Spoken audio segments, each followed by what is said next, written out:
Totoo naman na isa tayo sa mga dahilan kung bakit naghihirap ang bayan.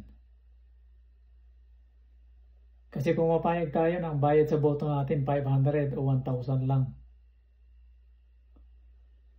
Samantalang dapat sana ang kapalit ng boto natin silid paaralan,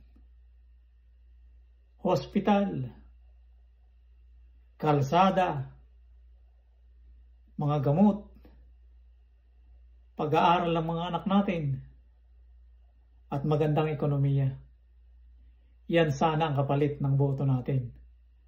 Kaya lang, mas pinipili natin yung 500 saka 1,000.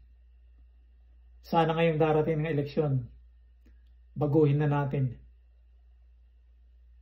Kailangan nating mag-demand sa mga politiko.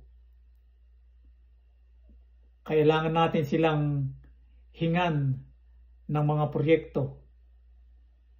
Kailangan natin silang hanapan ng kanilang mga accomplishment para sa bayan.